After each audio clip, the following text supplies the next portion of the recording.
اللہ کے ذکر کی کوئی حد نہیں۔ نماز، روزہ، زکوٰۃ، حج سب کی حد ہے، لیکن ذکر اللہ لامحدود ہے۔ عام طور پر ذکر کی 4 قسمیں ہیں۔ اول ناسوتی، جیسے لا الہ الا اللہ۔ دوسرے ملکوتی، جیسے الا اللہ۔ تیسرے جبروتی، اللہ ہو۔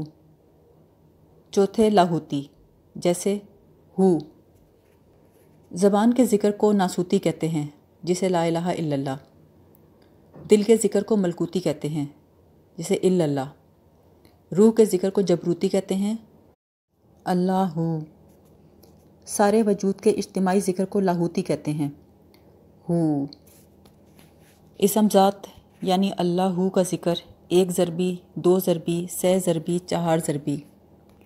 اگر اس ذکر کو ہر ضرب میں اس تصور کے ساتھ کیا جائے کہ جدھر منہ پھیرو ادھر خدا ہے، تو محویت کی کیفیت پیدا ہو کر ہر شے سے ذکر کی آواز سنائی دینے لگتی ہے، اور قرآن مجید کے اس فرمان کی کامل تصدیق ہو جاتی ہے کہ دنیا میں کوئی چیز ایسی نہیں جو خدا کی حمد کی تسبیح نہ کرتی ہو۔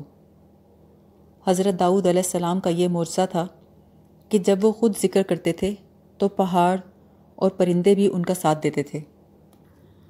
اسم ذات کا دوسرا ذکر پاس انفاس ہے۔ سانس باہر کرتے وقت اللہ اور سانس کو لیتے وقت ہو اندر کرے۔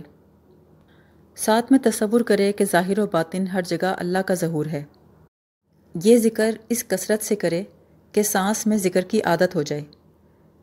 اس طرح پاس انفاس سے بہراور ہو کر انسان کا دل غیر اللہ سے بالکل صاف اور دیگر کدورتوں سے پاک ہو کر نور الہی کا محور بن جاتا ہے۔ نفی و اثبات لا الہ الا اللہ کو پاس انفاس میں رچانا ایک خوشگوار عمل ہے۔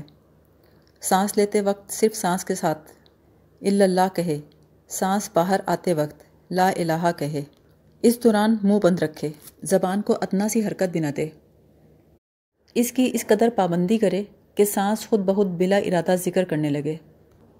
اسی طرح حبس نفی و اثبات اور ذکر اسم ذات کے اور بھی کئی طریقے ہیں۔ ان اذکار کے ساتھ کئی طرح کے اشغال بھی وابستہ ہیں، مثلاً شغل سلطاناً نصیراً، شغل سلطاناً محموداً، شغل سلطان الاذکار، شغل سرمدی۔ ہر ذکر اور شغل میں لطف و انبساط کا اپنا رنگ ہے، لیکن شغل سرمدی نے خاص طور پر مجھے اپنے گرفت میں دبوچ لیا۔ اگر خدا کی مدد شامل حال نہ ہوتی تو ممکن تھا میں اسی کی سرمستی اور بے خودی میں منہمک ہو کر ساری زندگی ضائع کر دیتا۔ اس کی ایک خصوصیت یہ تھی کہ شروع میں دماغ پر پہاڑی جھرنے کی طرح پانی گرنے کی آواز آنے لگی، پھر رفتہ رفتہ اس نے سمندر کی لہروں کے ایک بلند آہنگ اور مستانہ سازینے کا روپ دھار لیا۔ بجلی کی لہر کی طرح اس سازینے کی آواز تمام بدن میں سرایت کر گئی۔ اس آواز سے کبھی الہام کی شعائیں پھوٹنے لگتی ہیں، کبھی اس میں عارفانہ علوم اور رموز منکشف ہوتے ہیں، کبھی بجلی کسی کڑک، گرج اور کون ظاہر ہوتی ہے جس سے جسم کانپنے لگتا ہے، بے خودی اور محویت کی کیفیت طاری ہو جاتی ہے، کبھی چاند سورج اور بجلی کی طرح روشنی کا سیلاب امڑ آتا ہے جسے سالک غلطی سے نور حق کی تجلی سمجھ بیٹھتا ہے، لیکن یہ نور ذات اللہ کی تجلی نہیں ہوتی، بلکہ راہ سلوک پر ایک دل فریب اور خوشنما رکاوٹ ہوتی ہے۔ جو شخص یہاں آ کر اٹک گیا وہ یقیناً منزل شریعت کی راہ سے بھٹک گیا۔ ان کیفیات پر میرا اپنا دل بھی لٹو ہو رہا تھا، لیکن خدا بھلا کرے میرے رہنما کا، جس نے ایسی ڈانٹ پلائی کہ کانوں کے کیڑے جھڑ گئے اور گردن سے پکڑ کر مجھے اس جنجال سے باہر کیا۔ ذکر اور شغل کے بعد مراقبے کی باری آتی ہے۔ مراقبے کی اصطلاح رقیب کے لفظ سے نکلی ہے، جسے نگہبان اور محافظ کہتے ہیں۔ مراقبہ بھی دل کو غیر اللہ کی یاد سے محفوظ رکھنے کا ذریعہ ہے۔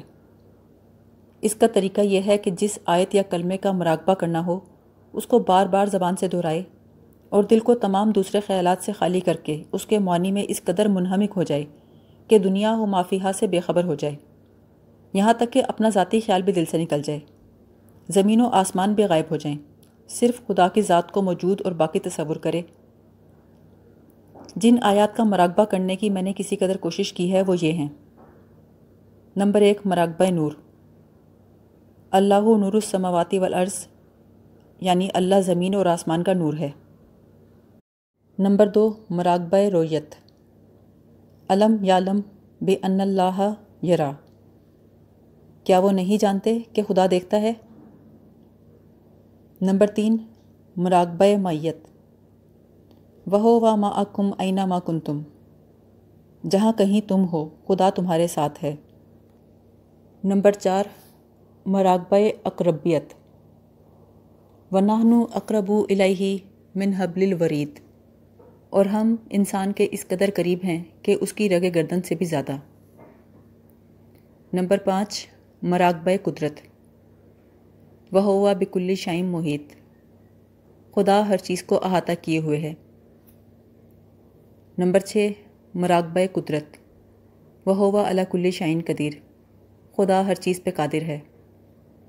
نمبر 7، مراقبہ رفاقت و حمایت، وَكَفَى بِاللَّهِ وَلِيًّا وَكَفَى بِاللَّهِ نَصِيرًا، اور اللہ تعالیٰ کافی رفیق ہے اور اللہ تعالیٰ کافی حامی ہے۔ نمبر 8، مراقبہ غنا، وَرَبُّكَ الْغَنِيُّ ذُو الرَّحْمَاتِ، اور آپ کا رب بالکل غنی ہے، رحمت والا ہے۔ نمبر 9، مراقبہ علمیت، وَسِعَ رَبُّنَا كُلُّ شَيْءٍ عِلْمًا، میرا پروردگار ہر چیز کو اپنے علم میں گھیرے ہوئے ہے۔ نمبر 10، مراقبہ علمیت، وَكَفَى بِاللَّهِ عَلِيمًا، اور اللہ تعالیٰ کافی جاننے والا ہے۔ نمبر 11، مراقبہ توکل، وَكَفَى بِاللَّهِ وکیلا، اور اللہ تعالیٰ کافی کارساز ہے۔ نمبر 12، مراقبہ فنا، کل من علیہ فان ویبقى وجہ ربک ذو الجلال والاکرام، دنیا میں جو کوئی ہے وہ ضرور فنا ہوگا اور بزرگی اور بڑائی والا خدا باقی رہے گا۔ مراقبہ فنا میں فنا کے 5 درجے ہیں۔ پہلا درجہ یہ ہے کہ برے اخلاق فنا ہو جاتے ہیں۔ دوسرے درجے میں خواہشیں احکام شریعت کی پابندی میں فنا ہو جاتی ہیں۔ تیسرے درجے میں تمام چیزوں کے اوصاف و افعال اللہ تعالیٰ کے اوصاف و افعال میں فنا ہو کر نفس مطمئنہ کو جنم دیتے ہیں۔ اس کے بعد مشاہدہ، معائنہ اور فنا فی الفنا کے درجے ہیں، جن کے بارے میں مجھے زیادہ سمجھ نہیں۔ ان مراقبوں میں مراقبہ موت کا رنگ سب سے الگ ہے۔ اس مراقبے کی اصل آیت یہ ہے، کل نفس ذائقۃ الموت، ہر جان کو موت کا مزہ چکھنا ہے۔ اس مراقبے میں پوری دھیان اور لگن کے ساتھ اپنے وجود کو مکمل طور پر موت کی آغوش میں اس طرح تصور کرنا ہے کہ وہ کیفیت کے اصلی موت کے وقت حضور پذیر ہوگی۔ شروع میں مجھے اس تصور سے وحشت ہوتی تھی اور موت کے خوف سے میرے وجود پر کپکپی طاری ہو کر گھگی بن جاتی تھی، لیکن میرے رہنما کی مشفقانہ ڈانٹ ڈپٹ نے مجھے مسلسل اس مراقبے میں جوتے رکھا۔ پہلے تھوڑا سا خوف و ہراس کم ہوا، پھر قدرے سکون آیا۔ موت کے ساتھ محبت تو پیدا نہ ہو سکی، البتہ رفتہ رفتہ اس کا خوف بڑی حد تک جاتا رہا۔ یہ طرفہ تماشا ہے کہ موت کے خوف کی جگہ اگر اس کے ساتھ کسی قدر لگاؤ اور تعلق پیدا ہو جائے تو زندہ رہنے کا عمل بڑا سبک اور سہل ہو جاتا ہے۔ ایک رات میں اپنے بستر پر لیٹا مراقبہ موت کی مشق کر رہا تھا۔ اچانک مجھے محسوس ہوا کہ میرا جسم فوم کے گدے اور چارپائی کی ٹھوس لکڑی سے گزر کر نیچے فرش کے ساتھ جا لگا ہے۔ میں نے گھبرا کر اٹھ کر دیکھا تو چارپائی پر میرا وجود بدستور لیٹا ہوا تھا۔ بعد میں معلوم ہوا کہ چارپائی کے اوپر جسم عنصری تھا اور پلنگ کی تہ سے گزر کر نیچے جانے والا جسم مثالی ایسٹرل باڈی تھا۔ یہ بھی خطرے کی گھنٹی تھی، کیونکہ اگر انسان اسی مشق میں ضرورت سے زیادہ مہارت حاصل کر لے تو طرح طرح کی شعبدہ بازی اختیار کر کے دنیا داری کی دکان کھول سکتا ہے۔ چنانچہ دھکا دے کر مجھے یہاں سے بھی نکال دیا گیا۔ موت کا خوف اگر اعصاب پر طاری رہے تو انسانی کردار میں بے حد کمزوری آ جاتی ہے۔ مثلاً ہندوستان میں مغل بادشاہوں کے آخری دور میں لال قلعہ دلی کے ایک دروازے کا نام خضری دروازہ رکھا گیا تھا، جس سے جنازہ گزرتا تھا۔ گویا موت کے نام سے بھی وحشت تھی۔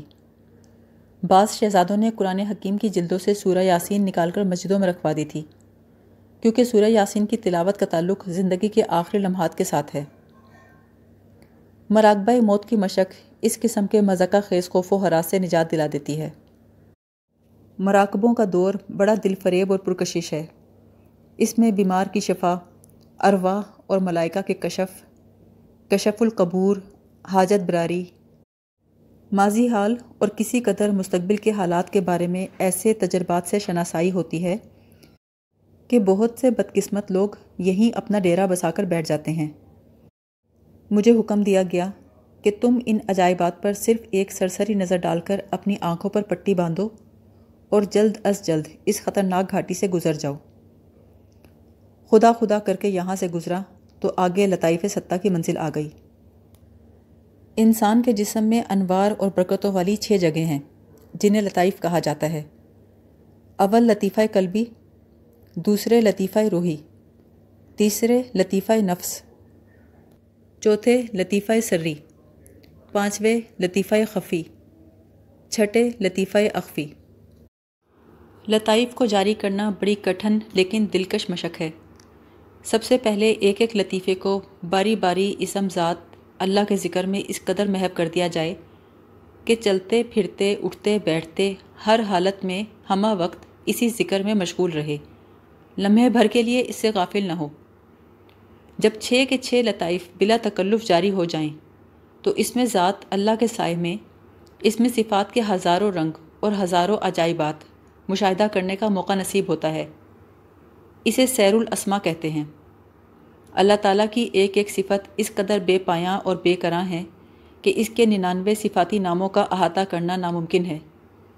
یہ معراج صرف خاتم الانبیاء حضرت محمد صلی اللہ علیہ وسلم کے حصے میں آئی۔